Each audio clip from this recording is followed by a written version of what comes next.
अस्सलामुअलैकुम, welcome to health and happiness with doctor Warda Sikandar. एक नए एपिसोड के साथ, एक नए मेहमान के साथ, एक नए टॉपिक के साथ। आज हम जिस टॉपिक पे बात करने जा रहे हैं वो बहुत ही कॉमन प्रॉब्लम्स हैं, ईयर रिलेटेड प्रॉब्लम्स। कान में शोर आना, कान में से रेशा आना, इस तरह के प्रॉब्लम्स जो कि हर घर में जो है वो अमूमन होते ही हैं।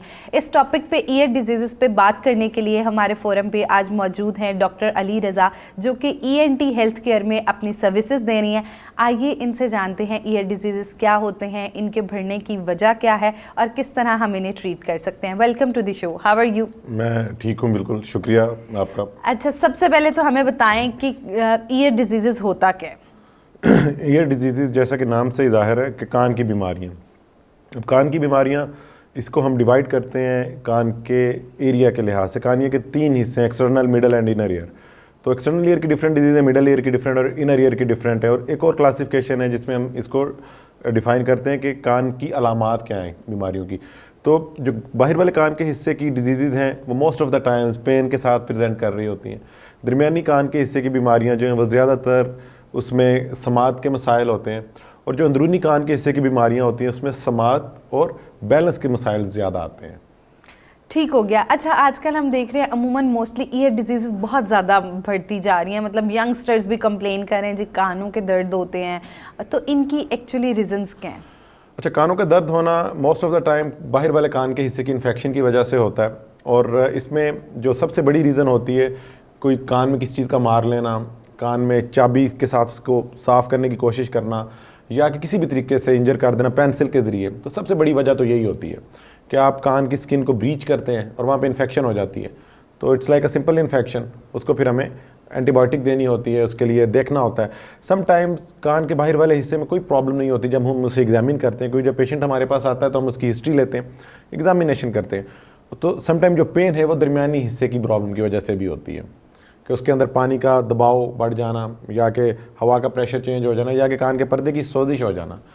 तो कान के दर्द की जो ज़्यादा बड़ी वजह जो है वो बाहर वाले हिस्से की इन्फेक्शन होती है, ओटाइटिस एक्सटर्ना जिसे हम कहते हैं। अच्छा, बीइंग अ ENT, आपसे एक क्वेश्चन जो हमारी जो आवाम है वो बहुत ज़्यादा जानना चाहती है कि आजकल जो है हेडफोन्स जो है वो बहुत ज़्यादा यूज़ किए जाते हैं, ईयरबड्स हो गए जो है बहुत ज़्यादा, क्या ये भी जो है वो कॉज बन सकते हैं ईयर डिजीज़ का? मैं दोनों चीज़ों का जवाब देता हूँ इसमें। जो हेडफोन्स हैं, जो डीप इन प्लग आ रहे हैं, जो कान के अंदर लग जाते हैं, वो काफ़ी नोटोरियस है काफ़ी तरह की प्रॉब्लम्स करने के लिए। लोग उन्हें सर्फेसिस पे रख रहे होते हैं, वहाँ से वो फंगस कान में भेज रहे होते हैं, इन्फेक्ट कर रहे होते हैं, और हाई वॉल्यूम यूज़ के साथ कान की समात को भी मुतासर कर रहे होते हैं। अगर कोई प्रोफेशनल ऐसा है जिसको हेडफोन यूज़ करनी है तो एक्सटर्नल टाइप हेडफोन्स यूज़ करें, पहली चीज़। दूसरी चीज़, आपने ईयरबड्स के इस्तेमाल की बात की है, तो कान में जो साफ़ करने के लिए चीज़ यूज़ होती है जिसे ईयरबड कहा जाता है, ये एक ऐसी चीज़ है कि जो कान को मैक्सिमम डैमेज दे सकती है। बारीक सी चीज़ है, उसके आगे रुई है, ये डिफरेंट तरह के काम करती है आपके कान के साथ। बाद का कान में आप डालते हैं और वो रुई अंदर रह जाती है, बाद का कान के वो पर्दे को डैमेज कर देती है, बाद का कान के बाहर वाले हिस्से को जो है वो प्रॉब्लम करती है। लेकिन इसकी आदत बन गई है, लोग नहाते हैं निकलते हैं तो वो इसको इस्तेमाल करते हैं। तो आप कोशिश करें कि इसे अवॉइड करें। जब ये नहीं बनी थी तब भी लोग ज़िंदा रह रहे थे और कोई मसाइल नहीं थे, मतलब इसकी कोई इतनी ज़रूरी चीज़ नहीं है। अल्लाह ने आपका जो छोटी उंगली रखी है, इसका अगर आप नाखून काट लें तो जो ये क्लीन कर देता है, that is enough. Okay, that mean कि डॉक्टर साहब ने बहुत अच्छी बात की कि जो है वो जब ये चीज़ें नहीं थी तब भी हम सर्वाइव करते थे, और तब इस तरह ईयर प्रॉब्लम्स जो हैं वो बहुत ज़्यादा कॉमन नहीं थी। अच्छा, अब हमें बताएं कि किस तरह हमें पता लगेगा कि हमारा जो ईयर है वो प्रॉन टू डिजीज़ है या उसमें प्रॉब्लम्स जो हैं वो आ सकती हैं, कौन से सिम्टम्स होंगे? अच्छा, कान के जो सिम्टम्स हैं, सबसे पहला पेन, उसके बाद कान से रेशा आना, ये बहुत बड़ी अलामत है। और मैक्सिमम हमारे पास जो पेशेंट्स आ रहे होते हैं, बच्चे, ज़्यादातर बच्चे और बड़ी एज के, वो कान में रेशा के साथ आ रहे होते हैं। इसमें बात करना चाहूँगा अलामात में, कान में दर्द, कान में रेशा, चक्कर आना, समात कम हो जाना, मुंह का टेढ़ा हो जाना। ये भी कान के एक ख़ास नस गुजर रही होती है और इस रास्ते से गुजरती है, अगर उस पर कंप्रेशन आ जाए तो भी ये प्रॉब्लम आती है।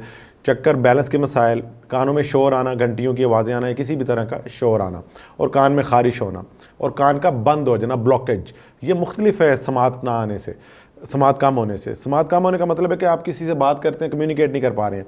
और ब्लॉकेज की फीलिंग एक ऐसी फीलिंग है कि आप किसी से बात तो कर रहे हैं लेकिन यू फील कि there is something stuck in your ear, कि कान के अंदर कोई चीज़ फंसी हुई है। तो इट्स अ डिफरेंट फीलिंग। ये most of the time wax या फंगस की वजह से होती है, और समटाइम मिडल ईयर की डिजीज़ की वजह से होती है। तो इसको हमें इवेल्युएट करना पड़ता है। ओके, दैट मीन कि बेहतर ये होता है कि हम पहले कंसल्ट कर लें और उसके मुताबिक डिफरेंट जो ईयर डिजीजेज हैं उनमें डिफरेंट सिम्टम्स आ रहे हो रहे हैं। एग्जैक्टली इसे हम ये ऐसे कहते हैं कि कान के 3 हिस्से की मुख्तलिफ बीमारियां, तकरीबन 120 किस्म की बीमारियां बनती हैं, लेकिन ये सिम्टम्स जो हैं ये 8 या 9 ही हैं। तो इन्होंने डिफरेंट तरीके से प्रेजेंट करना होता है। समटाइम हमारे दोस्त फ़ोन करते हैं, डॉक्टर साहब मेरे कान में खारिश हो रही है, तो क्या करूँ? तो ये बड़ा एक मुश्किल हो जाता है हमें उसका जवाब देना, लेकिन हम कुछ ना कुछ से टैकल करते हैं, उससे पूछते हैं वजह। तो कान में खारिश होने के पीछे 70 वजूहात हो सकती हैं। तो हमें कान में खारिश के साथ कान का मुआयना करना होता है with the help of otoscope कान में डाल के, या with the help of an endoscope लंबा कैमरा डाल के देखना होता है। फिर उसमें कुछ समटाइम टेस्टिंग की ज़रूरत होती है, देन जाके तशखीस होती है और इलाज होता है। डायग्नोसिस टाइम लेती है थोड़ा सा। जी, बहुत अच्छी बात की डॉक्टर अली ने कि जो है वो प्रॉपर जो है डायग्नोसिस हो के अगर हम ट्रीट कराएं तो फॉर द लॉन्ग टाइम जो है हमारी कान की बीमारी जो है वो ठीक हो जाती है।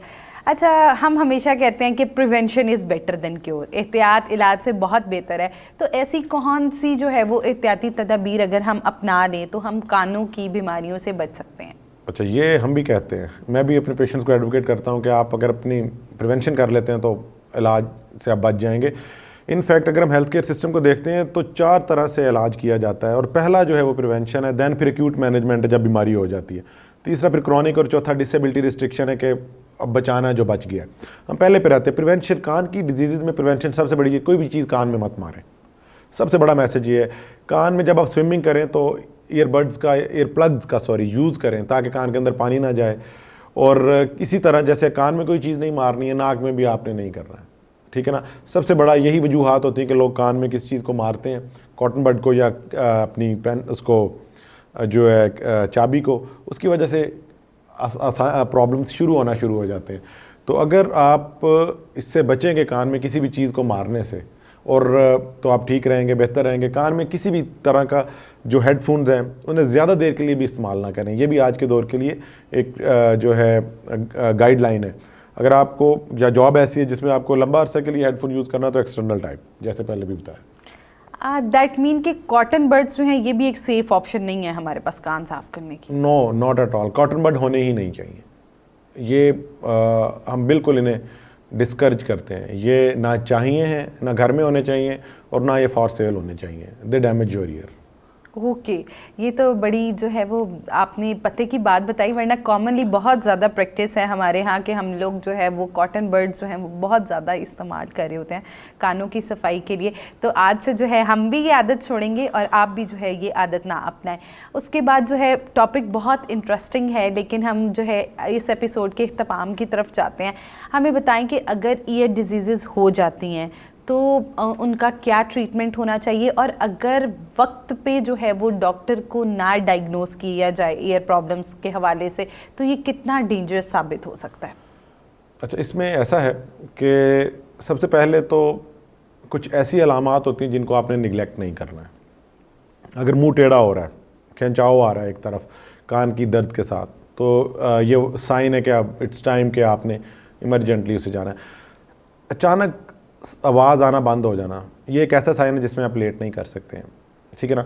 इसके अलावा फिर कुछ एमरजेंसीज होती हैं कि कान में से आपके शदीद दर्द है, तो अगेन आप उसे निगलेक्ट नहीं कर सकते हैं। और किसी भी कान की बीमारी के लिए आपको जाना तो कान गला के डॉक्टर के पास ही पड़ेगा, लेकिन अगर वो अवेलेबल नहीं है उस टाइम पे तो आप जनरल फिजिशियन के साथ भी डिस्कस कर सकते हैं। अदरवाइज़ जो है अब हम फॉर्म्स डेवलप कर रहे हैं जिसमें हम ऑनलाइन कंसल्टेशंस दे रहे हैं। इवन 24 आवर जो हमारी ENT हेल्थ केयर है, enthealthcare.org, ये 24/7 भी पेशेंट्स को कैटर कर रही है। इसका इंशाल्लाह हम शेयर कर लेंगे आपके साथ डिटेल्स भी। तो उसमें हम ये फैसिलिटी दे रहे हैं कि आप किसी भी टाइम आपको कोई प्रॉब्लम आती है तो आप हमें कनेक्ट कर सकते हैं। तो कान गला की जब कंप्लेंट आएगी तो आपने मिलना तो कान गला के डॉक्टर से, ये इसमें तो सेकंड राय ही नहीं है। अब बात आती है कि कौन सी ऐसी अलामात हैं जो मैंने जैसे पहले भी बता चुका हूँ कि जिसको हम निगलेक्ट नहीं कर सकते हैं। अचानक कान सुनाई बंद हो जाए, आपके जो है चक्कर आना शदीद शुरू हो जाए, जो है मुंह का टेढ़ापन, और खुदा न खास्ता जो है सर में शदीद दर्द, ये वो अलामात है जिनको आप निगलेक्ट नहीं कर सकते। आपको इसकी इमीडिएट अटेंशन चाहिए होगी। डॉक्टर अली हमारे साथ मौजूद हैं। इन्होंने हमें बहुत ही ज़बरदस्त बातें बताई। सबसे पहले तो आप कॉटन बड्स और ईयर प्लग्स इन चीज़ों का इस्तेमाल कम से कम करें, ये हमारे कान को डैमेज करती हैं। उसके अलावा इन्फेक्शन का चांस जो है बहुत ज़्यादा बढ़ा देती हैं।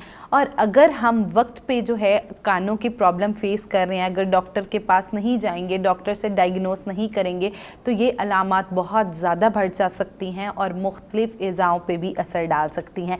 तो अगर आप भी कान का दर्द महसूस कर रहे हैं, या आपको कान में इन्फेक्शन फील हो रहा है, या मुंह का टेढ़ा होना फील हो रहा है, या एलर्जिक आपके जो है वो सिम्टम्स आ रहे हैं कान के अंदर, तो फौरी अपने करीबी डॉक्टर को रजू करें। और अब आप हमारे हेलो डॉक्टर फोरम पे भी मौजूद डॉक्टर्स को घर बैठे कंसल्ट कर सकते हैं।